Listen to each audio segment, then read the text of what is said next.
Curators! Welcome back for episode 23 of the Yarn Curator. My name is Naomi and welcome to my channel where I like to talk about all things primarily knitting, spinning, and generally the fiber arts. Welcome back for a 23rd time if you are a returning viewer. And if you're a new time viewer, welcome. Everyone's welcome here, and I hope you like what you check out. If you do, please consider hitting that thumbs up and subscribe button. And now that we've got that nitty gritty out of the way, we can... Wait, you aren't going to introduce me? I was going in the routine, I'm sorry. It's okay. For those of you who are new or new-ish, today we are joined by my husband. He is usually referred to as Mr. Yarn Curator. And yes, you make regular guest appearances on my channel. I didn't brief you about what you're wearing today at all. What am I wearing today? So today he's wearing two hand knit items because I have the air conditioning turned way down in the bedroom today. So it's a bit chilly in here. So up on your head is a hat. It is one that I knit around the new year for your mom. And then when they came to visit in February, I couldn't find it to save my life to give it to her. So... you know where I found it? Where? In the center console of the car. I have no clue how it got there. Sounds about right. You probably went to ship it or something. I think it stuck to my purse or something and I just stuck it to the side. Very possible. Anyways, this is the Arctic Willow hat. I don't remember the designer's name, but I'll put all the information down below. And it is knit out of one skein of Vichy Bouche. And I don't remember the colorway name, but I picked it up in Texas last November when I was in the Austin area for a friend's wedding, staying with his parents. And so I had knit this as a thank you present for her. I need to get it in the mail. At this point, it's just going to be a late Christmas present.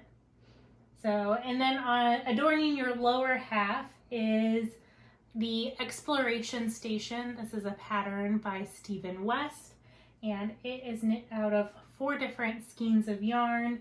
This taupey color down here is Black Elephant. The purple is by a dyer called Spun Right Round. The white is Ushatita.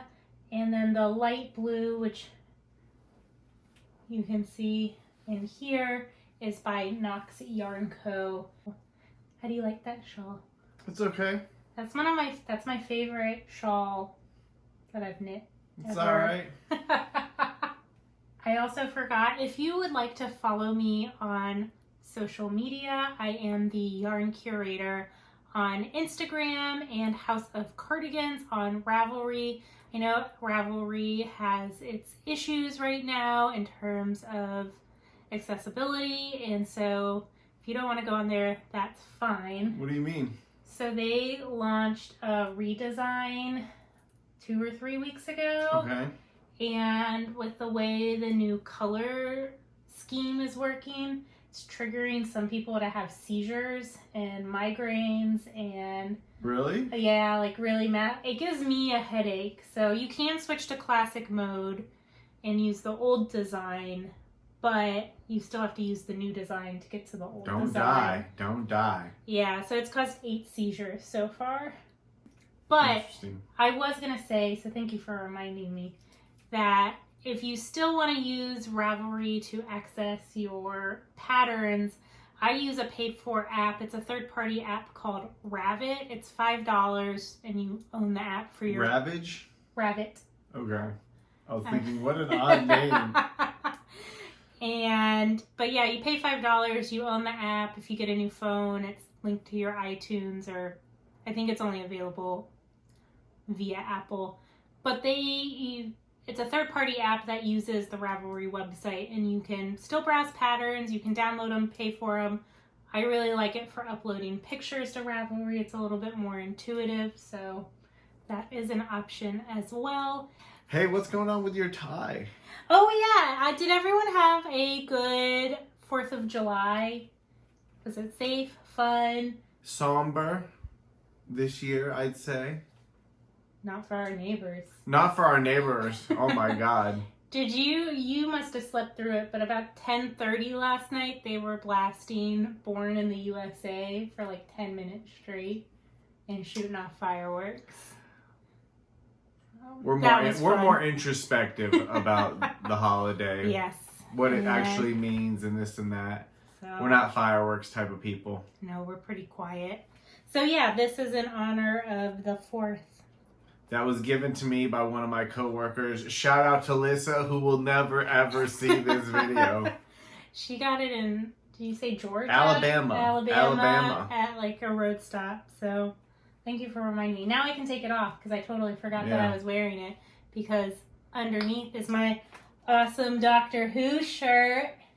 So I do have a couple more things to talk about before we get to the actual knitting, which is today is my 1-year anniversary of starting this channel. And so I was thinking, in celebration of that I would do a little giveaway for the next time I film.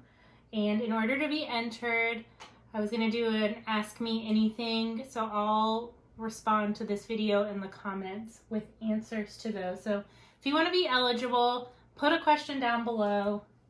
Ask me anything. Good luck.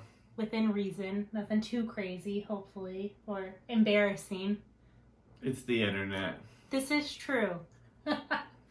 If you'd like to be entered in that giveaway, put a question down below and I will film that next weekend and announce the winner as well in that. Speaking of giveaways, in my last video, I announced the winner for our 300 subscriber giveaway. That person has yet to contact me, so I drew a new winner. And it's been 2 weeks. I'm sorry you missed out. Yeah, and so I would like to get something in the mail for this new person who I just drew right before I started filming. And the winner for the 300 subscriber giveaway is Bridget of Bridget's Queens Crochets and Knits. So congratulations, Bridget. My parents' dog's name's Bridget. Oh yeah. Yeah. Your parents are coming up a lot in this episode. Yeah. But Bridget, shoot me a message either on Instagram or Ravelry with your address, and I would love to curate a package to put in the mail for you. Yeah, no disrespect, Bridget. Well, Bridget's the new winner, not the old winner. Yeah. I'm saying no disrespect for comparing her to my parents' dog. Oh. You know, she has a channel as well, and she has lots of animals, so I'm sure she will love on your parents' version of Bridget, who, if you get your mom to text me a picture of her, and I'll put her in the video, yeah. All right, so that does it for all of the disjointed intro, and we will jump into what I've been making and working on and all of that good stuff. So first off, I do have a finished object. Since you excel at showing things off on the channel, can I hand it to you? Sure. So I finished this baby blanket for my nephew who was just born about 2 or 3 weeks ago. It is the Sediment pattern by... I'm sorry, just the way you're holding that up. Why? Is so... Why? I'm holding it up. Can you not see it? Do you want me to hold it more like this? You can hold it a little closer. So this is the Sediment pattern by Katie Rose Pryal. I knit this on US size 6 needles out of Black Elephant yarn in her cupcake colorway. It already includes my signature hair in it. And I held 2 skeins of it double, and I increased, it's a corner free pattern, corner to corner blanket, and I just increased till I ran out of yarn on the first 2 skeins held together, and then decreased in reverse order. So as you can see, it's this lovely kind of buttercream yellow color, and then it has speckles of hot pink and bright blue, and when those mix you get some kind of electric purple colors. It's finished. I'd say it's probably a 3x3 square, give or take. Yeah. And it's superwash yarn, so they'll be able to throw it in the washer and dryer. Because my brother and sister-in-law are not I don't think they would hand wash anything, especially with a baby. So I figured this would be good that it can be machine washed. Good idea. So moving into whips or works in progress, I have 2 of those in terms of knitting this week. The first up is my Diaphanous Ragaln. It's a pattern by Jessie Made Designs, and What does that mean? diaphanous? Yeah. I'm not sure. Okay. It's a very fancy Didn't know if word. it was a made-up word or not. I know it's a real word. I don't know the definition of it, which I will put down below on the screen. I'll hand that to you. So I am knitting this out of yarn by Stranded Dye Works in her Blue Rinse colorway. And this is, here, if you hold it right here. No, hold the other side. There we go. So this is knit out of a fingering weight yarn held with a lace weight mohair, and you do just the mohair for the sleeve, so you get this really pretty see-through sleeve on right there. And then it's a double v-neck, so it's a v-neck in the front and the back. The last time I showed this off on the channel, I had knit one of the front panels and I was still working on increasing the second panel, so I have since joined it in the round, and I just started working some of the waist shaping for the decreases. And yeah, I have nothing but nice things to say about this pattern. It's fairly well written, pretty clear. I would change a few things with how she has it laid out from a design perspective, like in the pattern, the way it's formatted, but otherwise I think it's great, and I'm really enjoying this. And I love the lace sleeve out of the mohair. Interesting. The sleeves? Yeah. You don't like it? No, it just looks fuzzy. Yeah, it's a cool texture. One of the things I like about this pattern is I feel like it has a really feminine look to it. Obviously, pick up the neckband. Yeah, I couldn't get away with that. You could. But I think it's a really pretty feminine pattern. I love the softness of the sleeves contrasted against the solid body. So I think it'll be great in the winter time for throwing over dresses or a jumpsuit. And anything else you'd like to say? No. The second project I've been working on this week is a cardigan for you. Do you remember the name of the pattern from the last time you showed it off? Rocky Mountain High? No. No? Okay. Close though. The Forest Park cardigan. Okay. And this is a pattern by Hopkins. I am knitting this out of John Arbon and his Viola DK base in the Nimbus Cloud colorway. And then this green yarn is from South Down Yarns. So the last time, I don't even remember where I was the last time I showed this off on the channel. But it now has sleeves. So I have finished both sleeves on the sweater, and each sleeve includes the same. Do I need to model it? Yeah, if you want to model it, you can model it. Yeah, the last time I showed this off on the channel, I know I had one of the pockets kind of half done, and I wasn't really happy with how that was turning out. So I'm going to rip that out and redo it. You can see on the cardigan here, it has this really fun mosaic knit tea tree motif, and you can sit down if you want.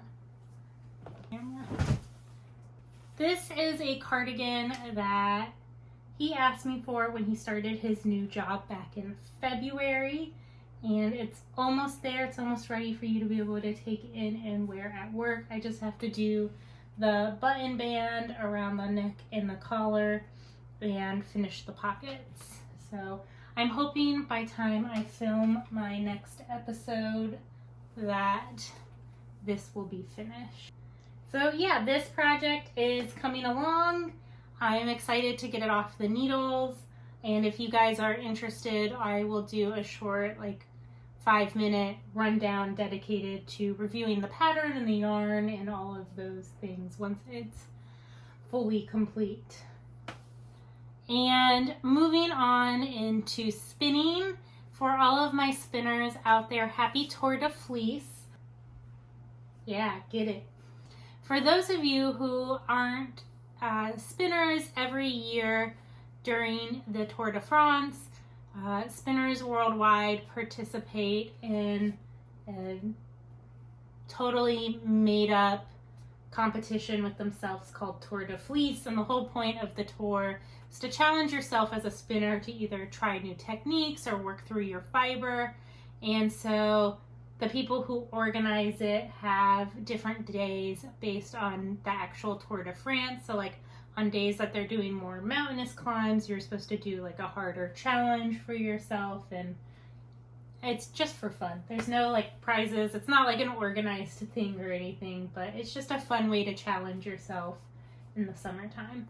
So for my tour this year, I am trying to spin through a lot of fiber that I purchased from John Arbon. So I have probably close to 800 grams of various fibers. So I am attempting to spin for a sweater.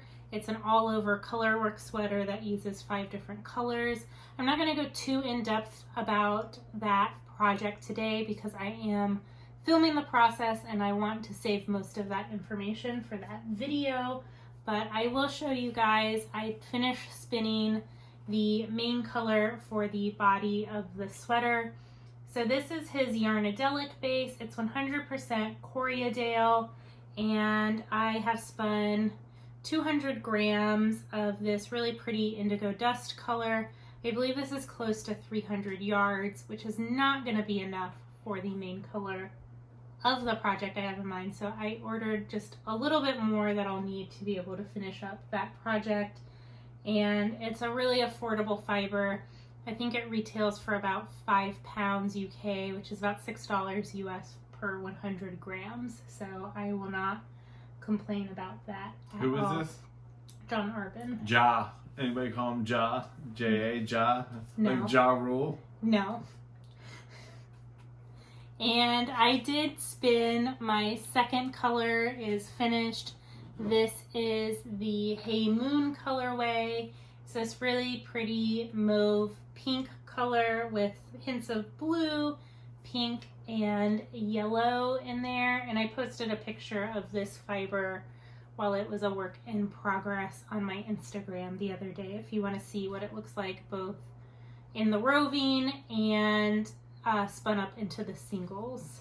And this is about 200 yards. I do think this second spin turned out a lot better than the indigo dust.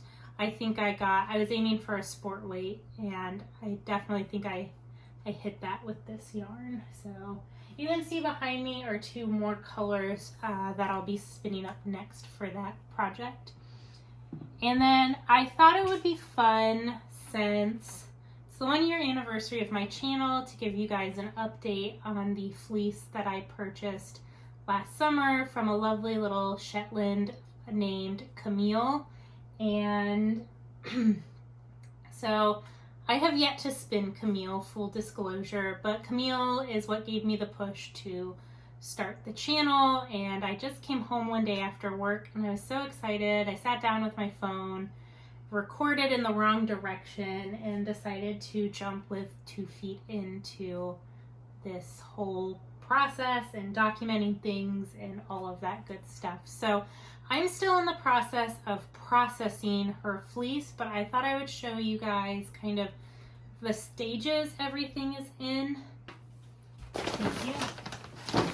So this is Camille as she exists. So I have the fibers. Don't shop at Sprouts, by the way. I love Sprouts. Okay, we can agree to disagree.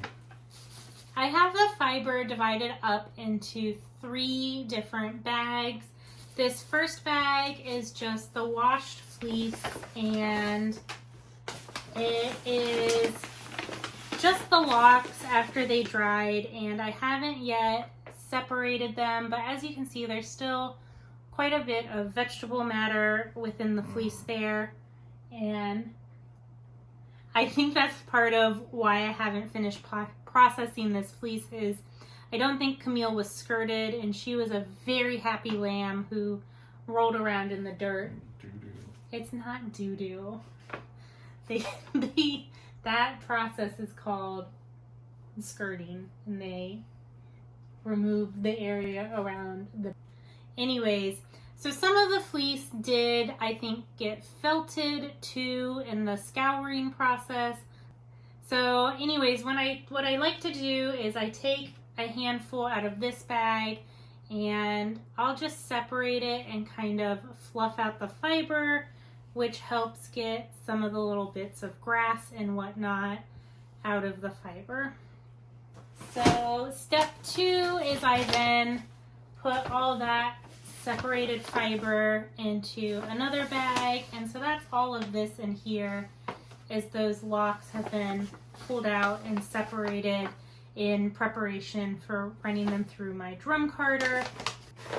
And then last but not least, I have my third bag of little mini bats of fiber that I've put through my carder and are waiting to be spun. And so you can see this is what one of those finished bats looks like. It's a really pretty oatmeal-y color, and yeah, I've told myself I didn't want to start spinning it till all the fiber has been processed, but I really think I should just start spinning the fiber. I'm not quite sure what to do with the finished fleece once I'm done spinning it, because I don't know what project would be good for it. Like, is this a fleece that's more suitable for making like rugs out of, or wall hangings, or is it good for things like mittens or socks? It's not too prickly. I could probably make a garment out of it, but I don't know. I don't know what's considered a good, I don't know what a good project is to match the fiber with. So it's another reason why it's kind of been a slow going process, because I am a classic overthinker. So I overthink everything. You can probably attest to that. So yeah, that is the state of Camille.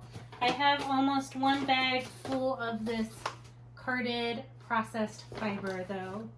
So I am excited. She's probably a third of the way there to all being ready to spin. So that does it for the what I've been making portion of things.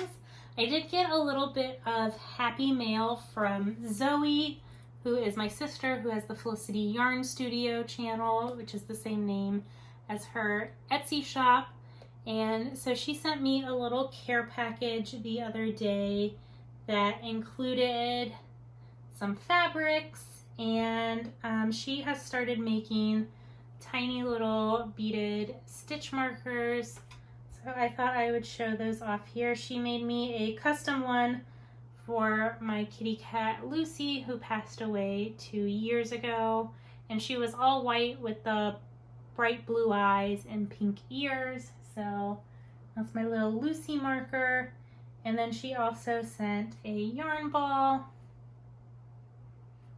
and this one is based off a handbag company we both like, and so that's their logo.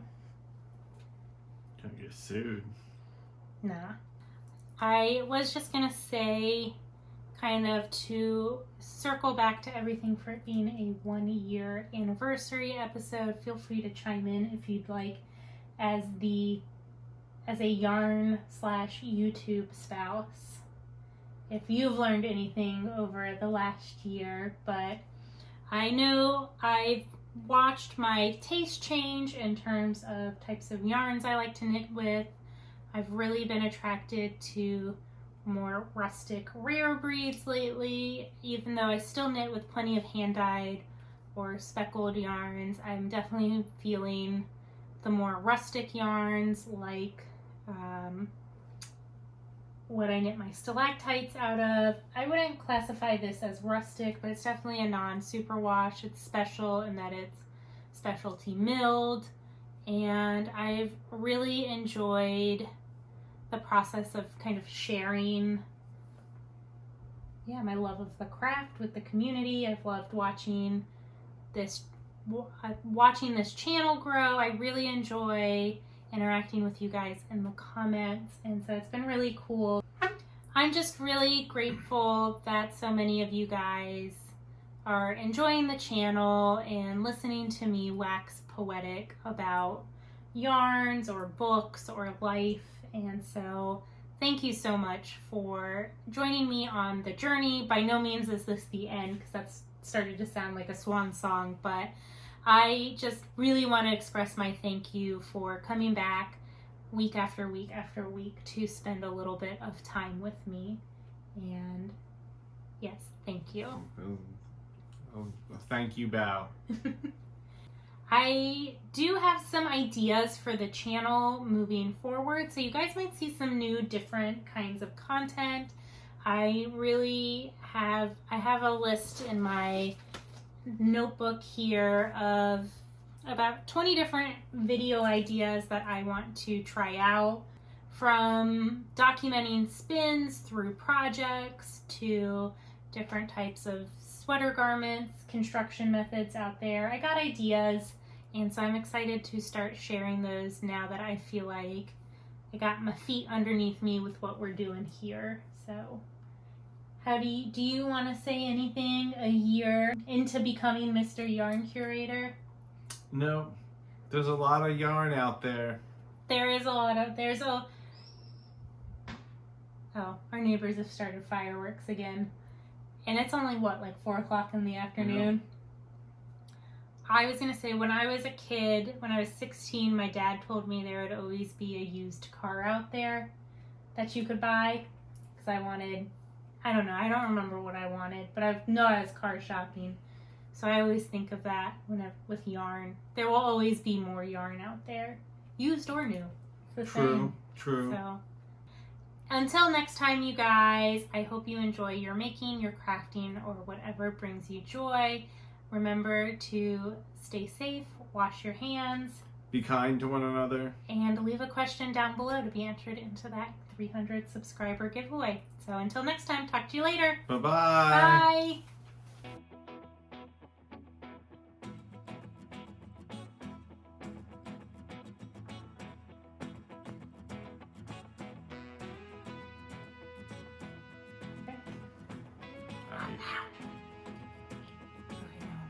Ready? Don't show them the goods. Oh, my shoulder. Such a diva.